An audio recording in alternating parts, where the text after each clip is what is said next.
juiz federal relator da Operação Lava Jato, na segunda instância, concluiu o voto no processo do ex-presidente Luiz Inácio Lula da Silva. O processo agora vai para o Pleno do Tribunal Regional Federal da 4ª Região em Porto Alegre, para analisar a situação do ex-presidente na eleição de 2018 e também de condenados em segunda instância que pretendem disputar cargos. Nós vamos conversar com o advogado especialista em direito eleitoral e membro da Academia Brasileira de Direito Eleitoral, Lucas Lazari, e o advogado e professor de Direito Penal e membro do Instituto Brasileiro de Ciências Criminais, Yuri Félix. Boa tarde, sejam bem-vindos. Boa tarde, Bives. Boa tarde, Yuri, aos telespectadores da UBRA. Sejam bem-vindos, Yuri, também, da mesma forma. Boa tarde aos amigos que nos assistem e um prazer estar aqui para fazer esse debate. Bom, vamos começar agora. Cabe à segunda instância confirmar ou não a condenação, ou absolver o ex-presidente Lula. Se o tribunal condenar antes da eleição, Lula vai ficar inelegível? Bives, é uma questão interessante porque a inelegibilidade do candidato, ela não o impede de requerer o registro perante a Justiça Eleitoral e fazer campanha, ter acesso ao horário eleitoral no rádio e da televisão, enquanto o seu registro não for julgado definitivamente. Então, uma eventual confirmação da condenação no TRF4 do ex-presidente Lula não o impediria de requerer à Justiça Eleitoral a sua candidatura, fazer campanha, utilizar o rádio e televisão, participar dos debates, dar as entrevistas como presidenciável, até que o seu registro seja julgado não apenas pelo TSE, mas que eventual recurso do seu registro de candidatura seja julgado pelo STF. E o registro de candidatura é feito apenas em 15 de agosto. E a campanha, o primeiro turno, é dia 2 de outubro. Então, eu diria que caso o Lula queira ser candidato, ele poderá ser. É diferente de a sua candidatura vir posteriormente ser confirmada ou não. Pode acontecer como acontece em muitos municípios, Gravataí aqui é um exemplo, para citar um município maior aqui do Rio Grande do Sul, e o candidato se elege, mas depois da eleição tem o seu registro negado e por isso não pode tomar posse.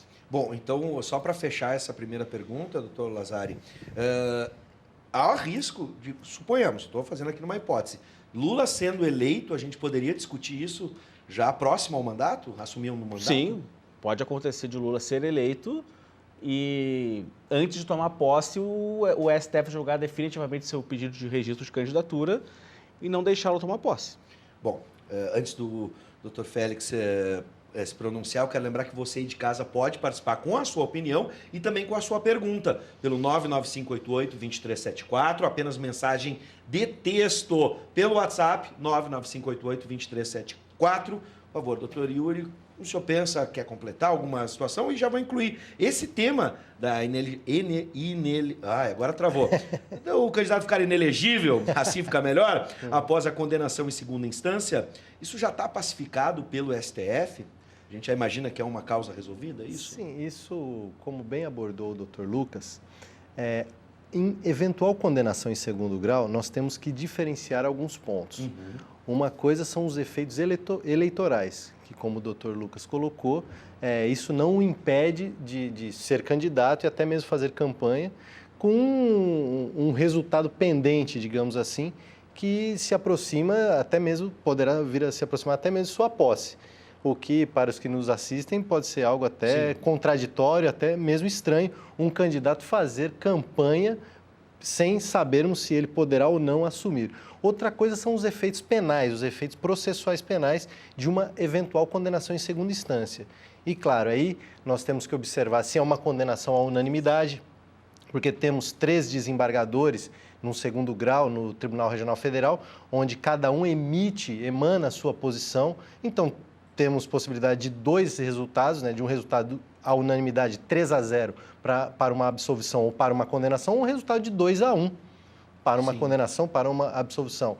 Mas, nesse sentido, o que nós temos que observar é que a jurisprudência do Supremo Tribunal Federal prevê que uma condenação, uma eventual condenação em segundo grau poderá, não necessariamente deve, mas poderá acarretar até mesmo a prisão daquele que venha a ser condenado em segundo grau.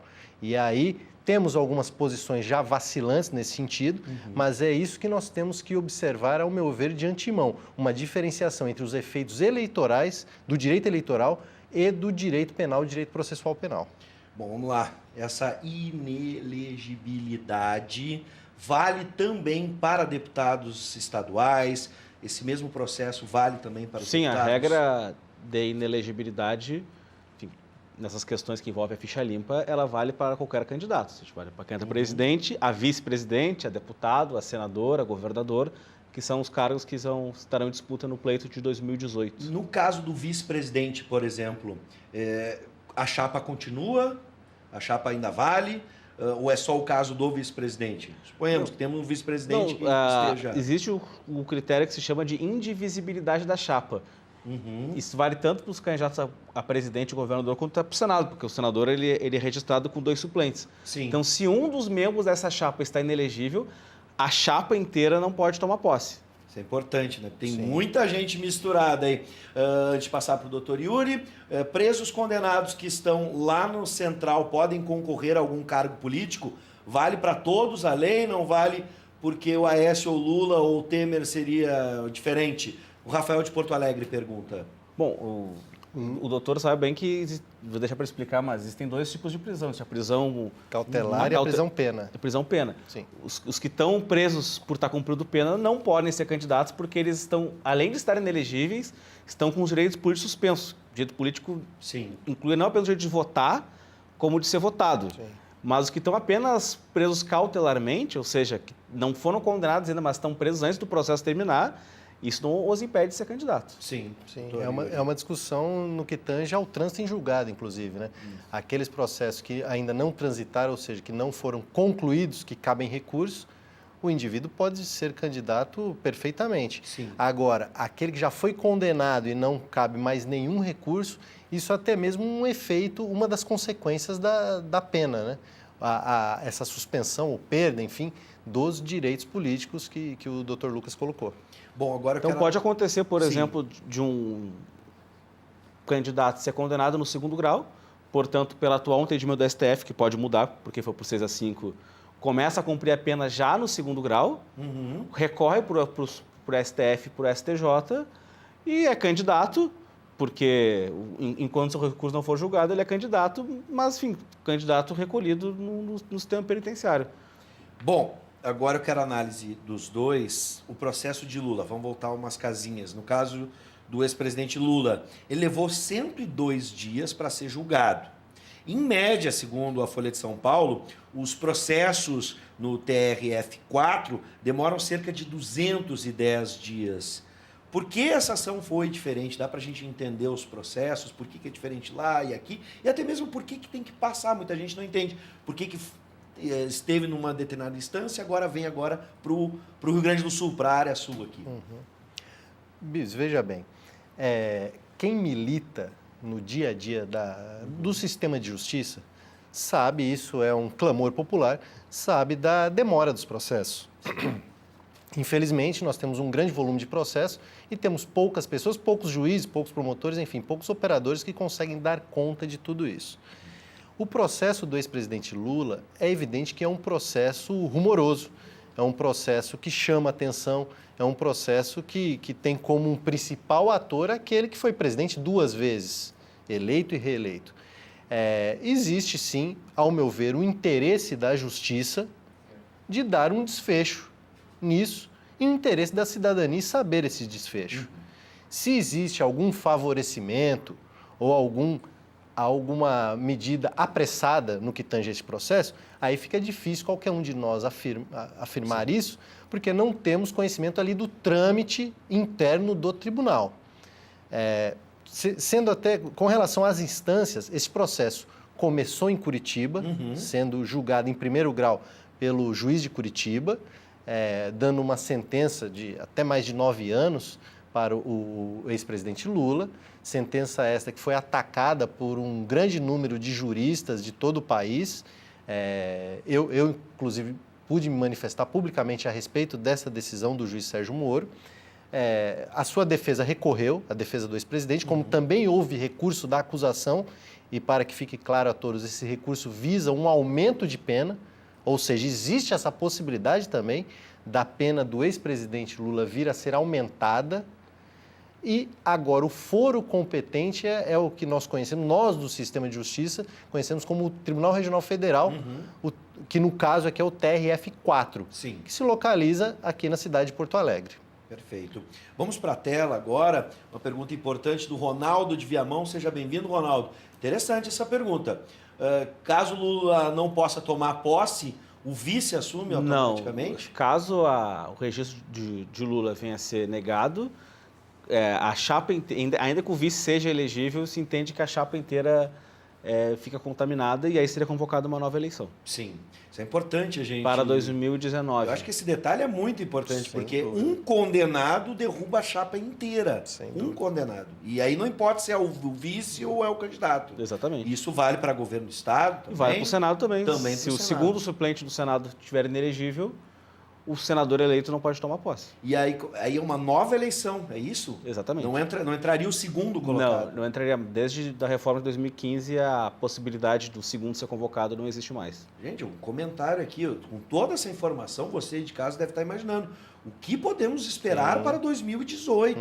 A gente tem toda a campanha, eu tenho certeza que muita coisa aí no aspecto político, eu não sei o sentimento de vocês, que acabam, de certa forma, tratando da política, Claro. né? Mesmo dentro da esfera do judiciário.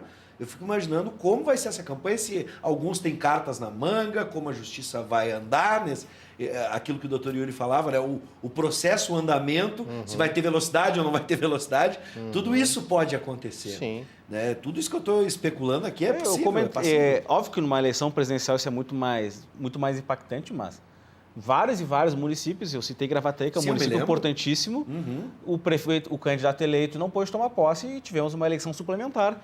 Bom, isso derrubou uma pergunta minha aqui, por exemplo, para quem iriam esses votos ou ficam na legenda? Se cai a chapa inteira, anula a eleição. Anula a eleição, começa a convoca uma nova eleição para completar o mandato e assume interinamente o presidente da Câmara dos Deputados. E eu fico imaginando o custo disso, né? Porque Exato. cada eleição Exato, tem um custo. Né? altíssimo, ainda mais presidencial. Bom, vamos lá. E uma outra, por favor, um outro doutor Yuri. ponto também interessante, é claro que existe o aspecto político que interfere na corte. A corte não é um ser que está fora do cenário social brasileiro. Mas uma das possibilidades, porque temos notícia aí por meio da mídia, que o relator do processo do ex-presidente Lula já entregou o seu voto. Não sabemos em que posição, se para condenar ou para absolvê-lo, mas já entregou o seu voto.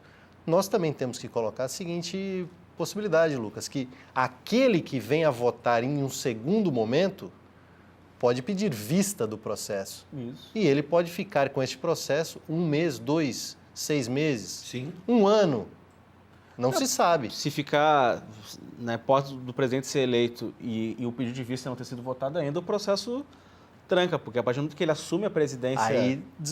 Aí desloca a questão do foro, né? A questão do Isso. foro, ele passa a ser presidente, no caso, sendo eleito, aí esse processo deixa de ser julgado pelo TRF e deverá ser apreciado pelo Supremo Tribunal Federal, Isso. porque ocorre um deslocamento que ele passa a ter o foro por prerrogativa de Na função. verdade, o processo fica trancado porque ele vai ter imunidade por ser presidente da República. Exato. Então, peraí, agora... Muitas nuances. Preste atenção nos detalhes, as nuances. O doutor Yuri falou muito bem. Tudo aqui eu tô... Quando vocês vão falando, eu fico especulando em todas as possibilidades. Sim. É possível que esse processo não seja julgado pelo TRF4, dado Sim. ao Eu acho ao pouco tempo. provável. Mesmo que Sinceramente, eu não acho, seja pouco eu acho pouco provável, mas é possível. Se o TRF não julgar esse processo até 31 de dezembro, o presidente Lula vai ter o seu registro concedido, porque enquanto ele não for julgado, ele Sim. não será inelegível. Se ele for eleito, ele vai tomar posse porque ele não estará inelegível, porque o processo ainda não, em tese não teria sido julgado ainda. E a partir de 1º de janeiro ele tem imunidade como presidente da República e ele só poderia ser julgado no Supremo com autorização da Câmara dos Deputados, Realmente. como foi o caso agora do Michel Temer, por Verdade. fatos que ocorrerem no exercício do seu mandato. Aí esse processo fica trancado, fica aguardando terminar o seu mandato. Eu sou Mas acho isso muito pouco provável. Não, Eu acho isso tudo bem, pouquíssimo mas- provável. Sendo possível, né, Lucas? O Lucas é um amante do futebol que nem eu. Tudo pode acontecer. Tudo pode Inclusive, acontecer. eu já vi um time com 7 em campo ganhar. Com 7 Com campos. 7 em campo. Ele estava empatando e com 7 ganhou. Fez o gol com 7. Então tudo pode acontecer. Eu acho fantástico você de casa entender como a política e o direito vão se misturando e como em determinados momentos as decisões são políticas, né? O andamento de alguns processos tem uma velocidade política e não a velocidade da justiça, por exemplo, como a gente pode imaginar. Aí outra especulação. O presidente é eleito.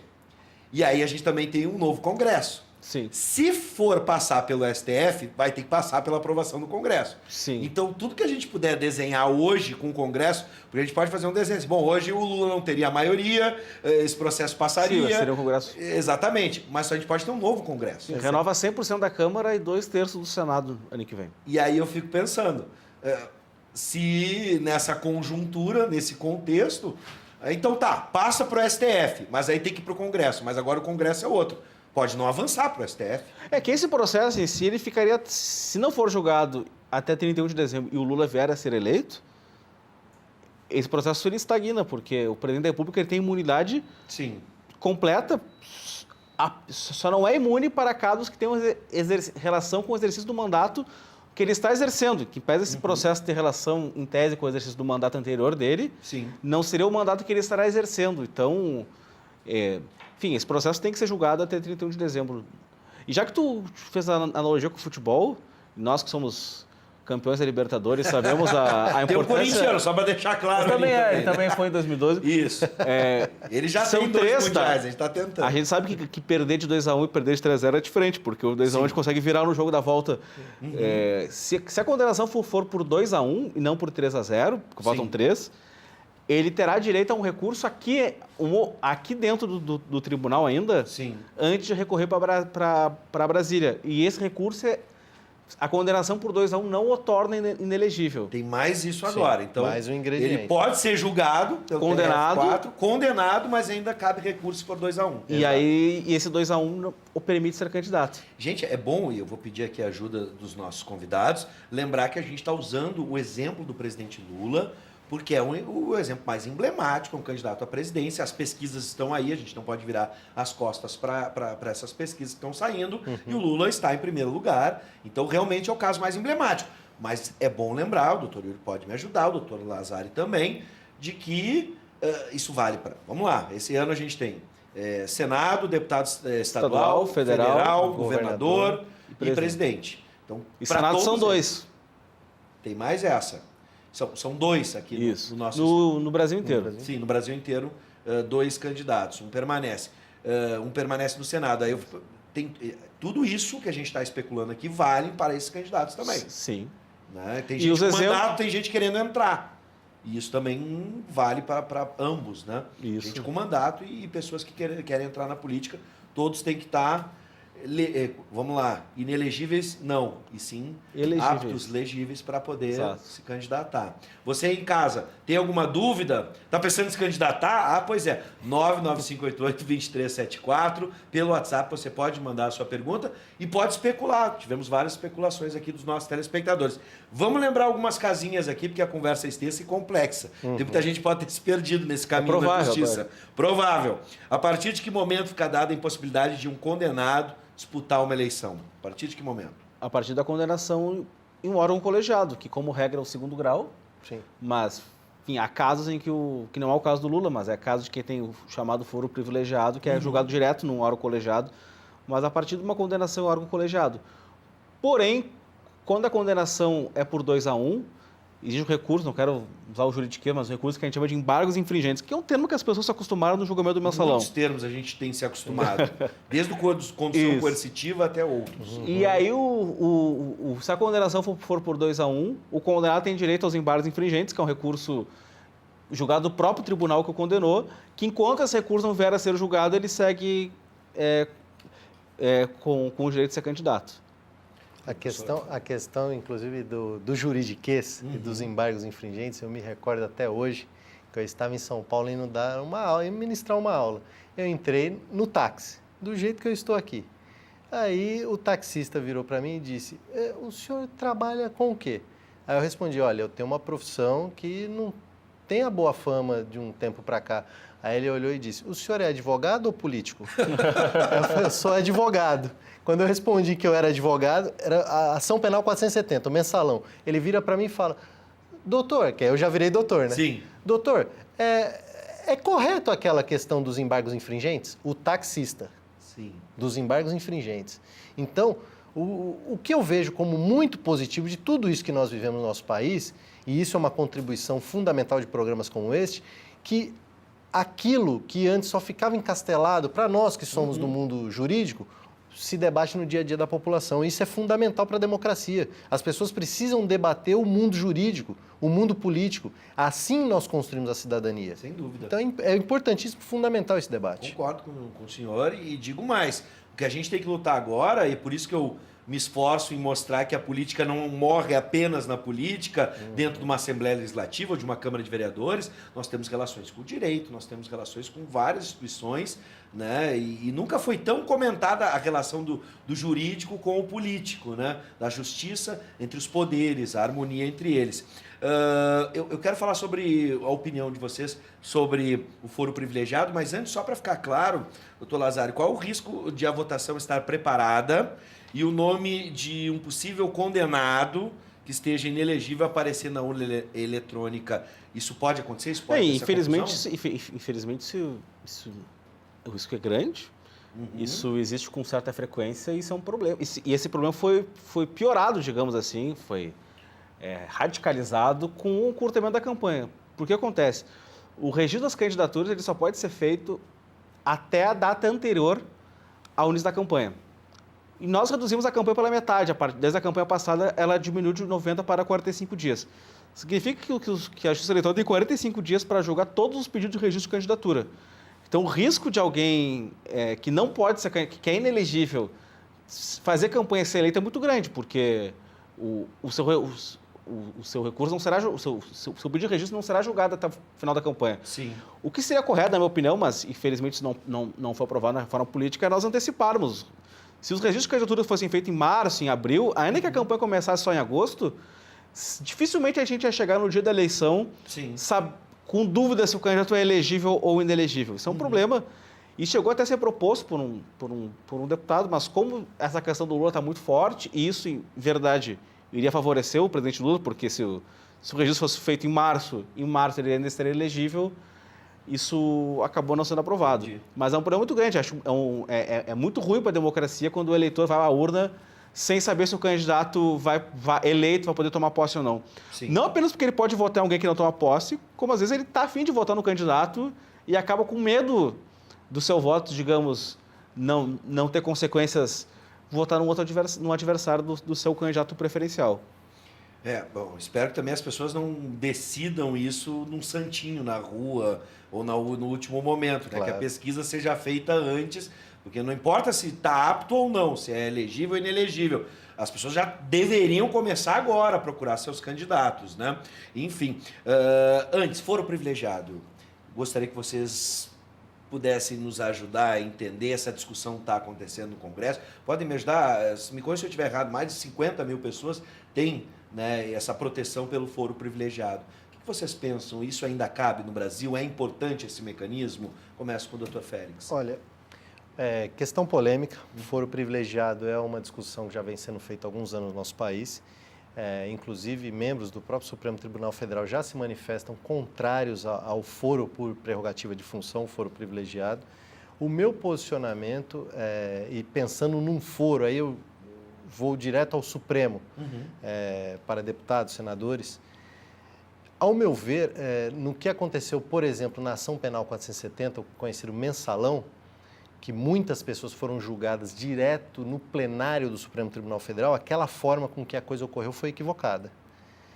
E eu penso que a discussão do foro por prerrogativa de função não deve nem ser nem tanto o céu nem tanto a terra. Por quê? Naquele momento, o que aconteceu? As pessoas que foram julgadas lá no plenário não tiveram direito ao segundo grau de jurisdição. Elas não tiveram a um recurso. Porque a condenação se deu ali no plenário, acabou. Acabou ali. O que deveria ter sido feito neste caso específico? O julgamento deveria ter sido feito por uma das turmas do Supremo e o recurso caberia ao plenário. Então, eu sou a favor, não sou radicalmente contrário ao foro privilegiado, ao foro por prerrogativa de função, e sei que a minha opinião é contra-majoritária. Sim. Mas eu penso que o foro, como ele existe hoje, ele precisa ser alterado. Porque a forma com que ele ocorre hoje acarreta um sem número de distorções e faz com que a cidadania não fique contente com relação ao foro. Bom, infelizmente a gente não tem mais tempo, o assunto é extremamente complexo, eu ainda fiquei com muitas perguntas aqui. Mas eu já deixo o espaço aberto, doutor Lucas sempre nos atende, doutor Félix, seja bem-vindo sempre. Obrigado. E a gente espera um outro encontro. E pelo que eu vi, então, são tantas as possibilidades para 2018 que eu tenho certeza que a gente vai se encontrar mais uma vez para discutir as possibilidades ou alguns avanços na matéria. Sejam sempre bem-vindos. Obrigado. Muito obrigado.